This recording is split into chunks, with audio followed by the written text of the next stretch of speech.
Hi, HR nerds. This is Nicole Dessain. Welcome to Talent Tales, the show where I interview leaders who have brought design thinking to their talent and HR practices. In today's episode, we have a special guest on the show. I'm joined by Kelli Koschmann, who is the VP of People at Sittercity. Welcome, Kelli. Thank you. So excited to be here, Nicole. So, Kelli, who are you and what's your story? Okay. Yeah, I am Kelli. I have been in the HR and talent space for almost 20 years now. So super excited when I joined Disrupt HR Chicago and learned the practice of design thinking, which I am super energized by and excited to talk about today. Great. So, Kelli, tell us, what's your creative superpower? Ooh, okay. Yeah. Nicole said being a good artist doesn't matter, so apologies for this. But I'm trying to represent here my open mind and a heart in the center, which is to reflect empathy, which I think is really important in the field of people and in design thinking. So those are my creative superpowers. So it's a little picture of you and your heart circled. The heart, and then the head is like open, right? So open-minded. Yeah. So not brain surgery open, but like open mind. Awesome. Exactly. I didn't want to sever the head because I thought that'd be a little gory. It's not even Halloween. So that's awesome. I love the creativity there. And, just a reminder to everybody, you don't have to be great artists to do these little exercises and, have fun with it, right? So it's awesome. So Kelli, tell us a little bit more about how you discovered design thinking and how you've applied it at Sittercity. Yeah, so my mentor here is none other than Nicole herself. So really fun. When I moved into the tech industry, I discovered there's a million great meetups for people in tech. And so people are really all about sharing ideas.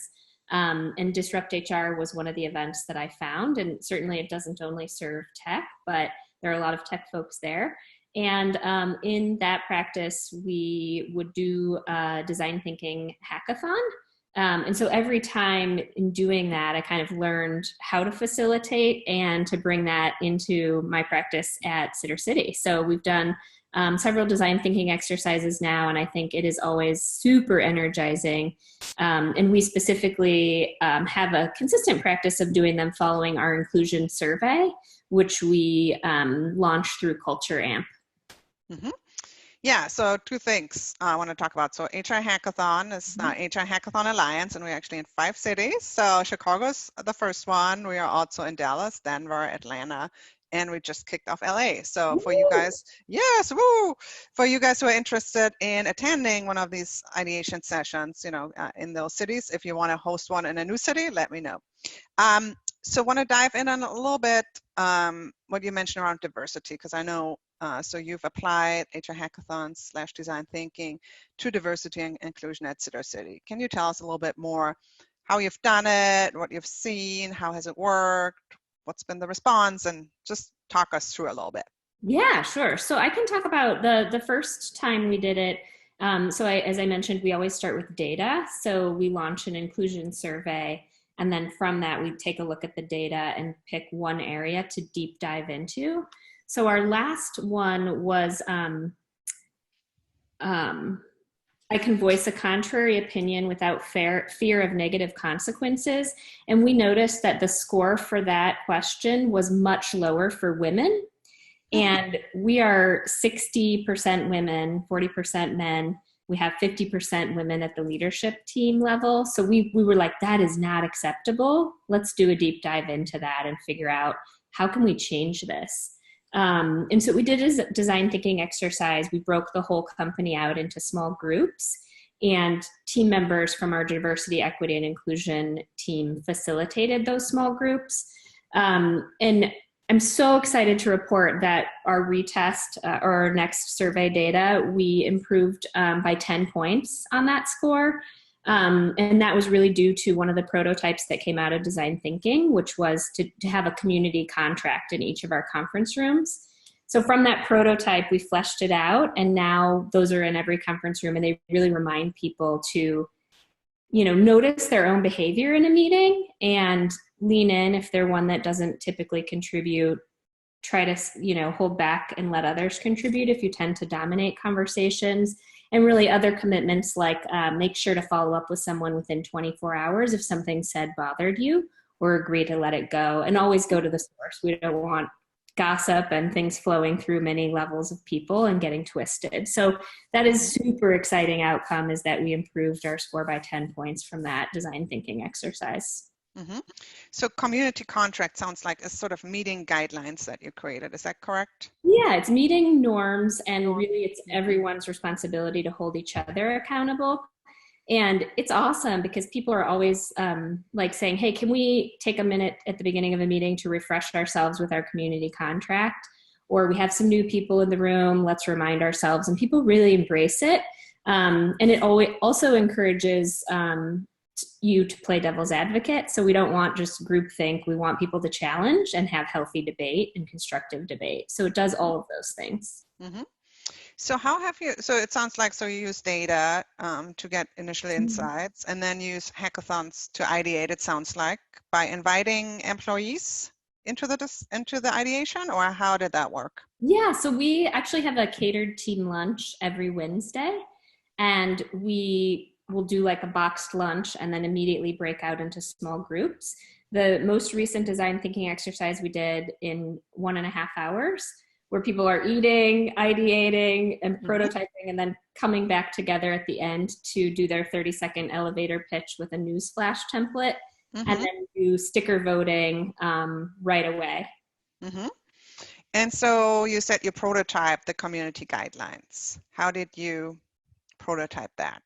So once we have the results in from our vote on best prototype, then we just invite whoever wants to be part of a smaller group to further build it out, to come together. And then in a couple of sessions, we iterate and finalize something for rollout. Really fast process. Yeah, wow. So yeah, tell us a little bit about the timeline for all of this. Yeah, so let's see. I would say when we're doing survey data, I always want to do a share back within the next 2 weeks after the survey's finalized. So we did a share back to our diversity, equity, and inclusion team. We decided on a question to focus on, and then we do, I guess I would call it like a training design thinking exercise, where we're really simulating the same thing that the facilitators will all be responsible for. And then we roll it out within a few days after that. So I would say 3 weeks total to go from data to rolling out a prototype. That's amazing. That's like super rapid. And it's kind of interesting because sometimes I get people are worried that design thinking will take longer because you do take a step back, right? You don't jump into solutions right away. You do look at the data. You do ideate and you do prototypes. So sometimes people think, will that kind of throw off our timeline? But really, it's more agile, right? And it's, even if you invest maybe more time, a little bit more time up front, as you go through the entire process, it ends up being less time and also less rework, right? Because people were part of it instead of, we designed something and shoving it down people's throats, right? So in addition to so you mentioned the survey scores went up. What else, like, have you gotten feedback from employees that have been part of it? What have you heard from people who were part of the process? Yeah, I think that's such a great point, Nicole. It's oftentimes in the HR org, we can think we have to shoulder the responsibility of coming up with all the great ideas and then like shipping them. But your point about bringing people along with you is a huge change management technique. And I think another benefit and feedback we've heard is that it's really a way to grow talent in place as well. So the people who raise their hand to say, I want to facilitate a small group, they get some training that they can take with them. They get visibility and they get to exercise and flex their leadership muscles, even though they may be in an individual contributor role. So that's one thing people love. And I think also working with a group you don't normally necessarily work with. So we use a randomizer and put together like cross-functional groups that may not work together on a day-to-day basis. And we're thoughtful about not having too much senior leadership in any one group. And so I think people really enjoy that and think it's fun. And then they also get to carry on and be part of implementing one of the ideas afterwards. And so they're, again, continuing to show leadership, to raise their hand for something they're passionate about. Most recently, we dug into the question of belonging.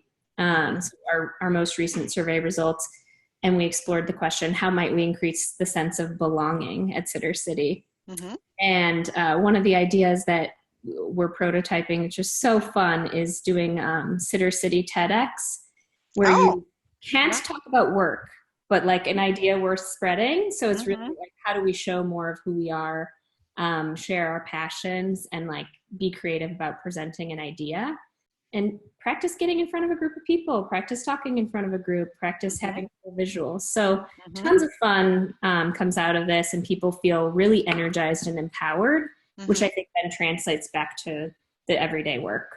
Yeah, that's awesome. And you mentioned, so Sittercity has 50 employees at this point, and you're an HR department of 1. Yes. So what do you see the benefits of using design thinking for HR in a small organization like that? It's huge. So it can feel very lonely and isolating to be a department of 1. But if you really shift your thinking to like, I have 50 culture talent partners, design thinking really makes that possible. And in a really efficient way, I think that's a huge piece of design thinking. To your point earlier, like how rapid you can do this. You know, I think many of us work in organizations where time is really tough to get. But if you think about this, this is a structured hour and a half that we're going to pull a team together and produce something really impactful, it becomes possible. And so removing that burden for me of I have to come up with all the ideas to make our organization the most inclusive and best place to work is very freeing. And it's just fun to like have the team come up with these ideas and then make them possible. Awesome.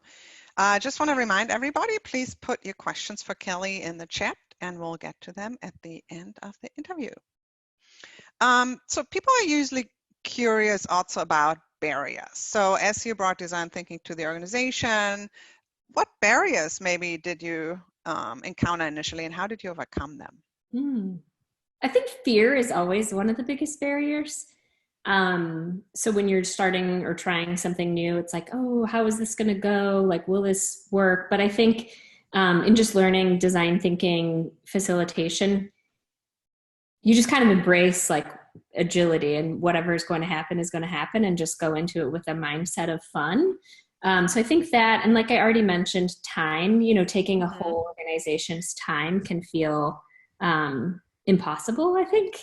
And I think when you think about scaling and this for larger organizations, you certainly don't have to pull everyone in. You can invite people in who may want to get more involved, and that is a totally good solution to work around that.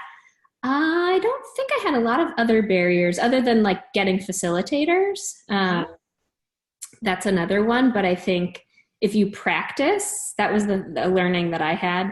I had created a facilitator guide, and it was the group who told me, hey, we'd really like to practice this before we do it. So I think, again, always just being a great listener and asking the team. Now I just check in with my facilitator group and I say, is there anything else you need to be ready to do this? And then they'll tell me what they need. So this is interesting. Follow-up question on the facilitators. So who are these facilitators? How did you select them? How do you train them? Can you give us a little bit more detail around that?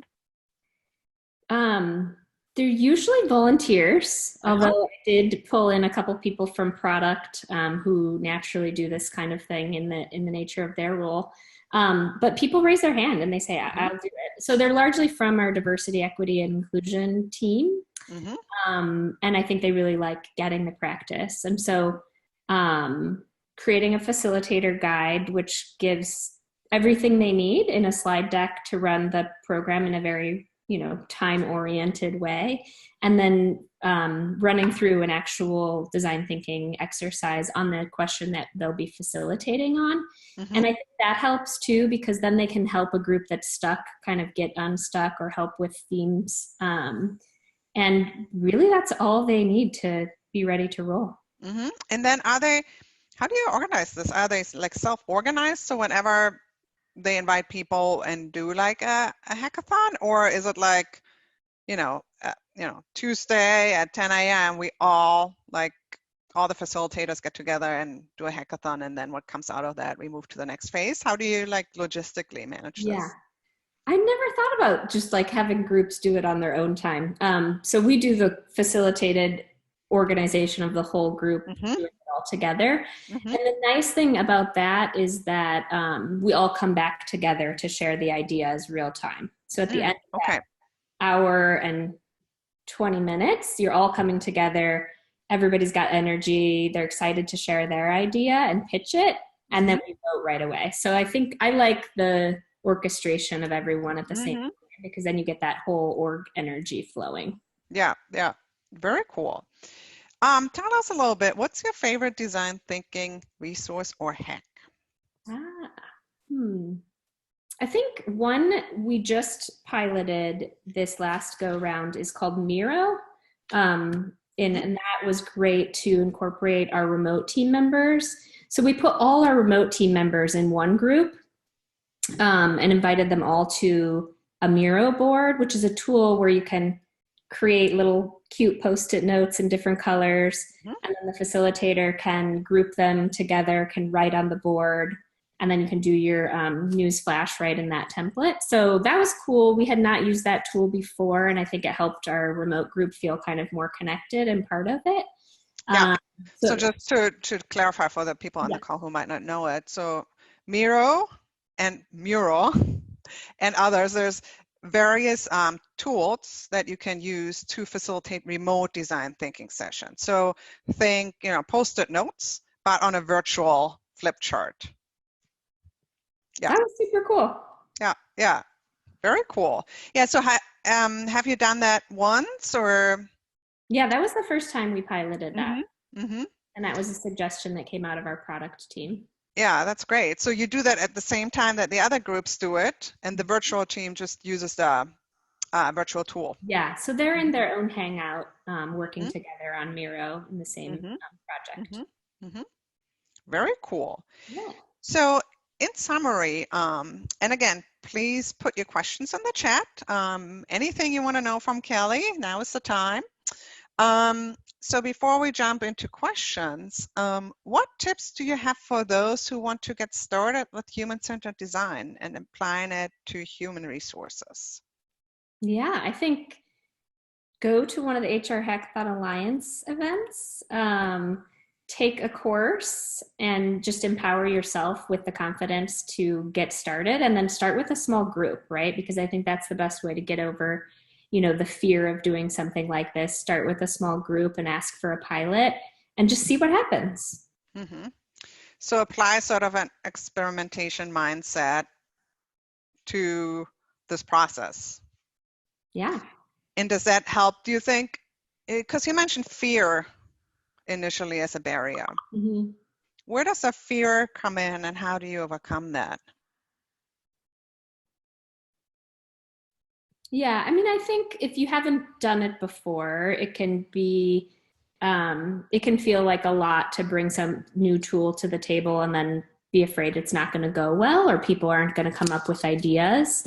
And so that's why I think it's very helpful to go to one of the orchestrated events and practice there, because that then gives you the confidence to do it yourself. Yeah, and just for those of you on the phone who want to check it out, you can find us at hrhackathonalliance.com. There you can find all the different chapters that we currently have. We also have a virtual community. So we get a newsletter and a Slack channel where we continue to ideate around certain ideas. So thanks for the plug, Kelli. Before we go into questions, I usually end the formal part of the interview with a quote and ask my interview partner to react to it. Are you ready? Sure, hit me. All right.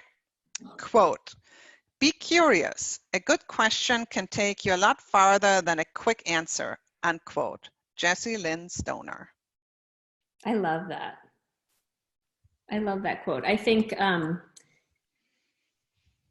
That's just like one of my mantras is to be curious. And I think the higher you go up in leadership, the better you need to fine tune your listening skills. And being curious can be just like really tuning in and listening without intent to respond. And I think when you're coaching and when you're helping people grow, being curious and asking really powerful questions is really one of the most powerful ways to grow talent. And so I always like to have a really good question toolbox, and review those before I jump into a one-on-one meeting and think about like, how can I coach this person to come to solutions on their own? So I love that quote. That's really powerful. Cool. So we'll give people a second to put their questions in the chat function. In the meantime, can you tell me a little bit? I have a follow-up question. So Sittercity obviously is I assume, is a tech company, right? So maybe tell us a little bit about what you do for those people who are not familiar with it. And then I'm just curious, are your product developers using design thinking in the business already? And if yes, do you think that helps with understanding the method a little bit when applied to HR and talent? Yeah, no, that's a great question. So Sittercity is a platform where we connect families and babysitters on our platform. We pioneered and cat sitters. And I got my cat sitter. That's right. We can't forget our beloved pets. We actually pioneered technology-enabled childcare back in 2001. So we've been in this business for a long time. I love that we're connecting humans on our platform, and there's really a huge societal impact when you have a great caregiver in your life, be it for children or pets. And our product team absolutely uses design thinking, and we are always bringing in customers and chatting with them and trying to understand like, how can we make your lives easier and how can we make our product better and impact our customers. So I do think that helps a lot, A, being a small team, and B, being familiar with how important it is to connect with and understand and empathize with our customers. So I think that does make it easier to roll out for sure. Cool. We don't currently have any other questions in the chat. It sounds like it was pretty self-explanatory what you explained here. Do you have anything else you want to add that we haven't covered that might be interesting for the group? I think the only other thing I would say is I'd be happy to connect with anyone who's looking to get started and help talk about how DEI is an incredibly important place to use this tool. I think diversity, equity, and inclusion can be a very difficult place for people to get comfortable having tough conversations. And I think design thinking is a good way to safely surface as many ideas as possible without people worrying about like, oh, can I say this? Can I not say this? And so I'd be happy to talk about that journey. We ourselves right now are diving into practicing our difficult conversation skills around the topic of white privilege and really kind of educating ourselves and getting into, I think you really have to get uncomfortable before you can move forward in this space. So anyway, that's currently what we're up to, and I'd be happy to help anyone else get started on their journey. Yeah, that actually makes me curious. So, because you're right, this is probably one of the most, possibly sensitive topics, in addition maybe to pay, right? Or pay equity, things around that.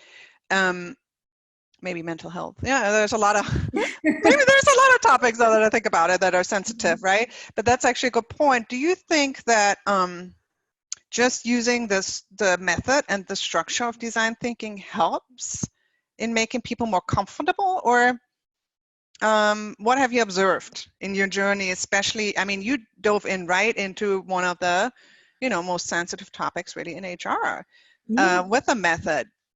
What have you experienced? I'm kind of curious about around that topic, right? Were people initially maybe not as open, but then they experienced it and felt safe, or how have you created the safe space for them?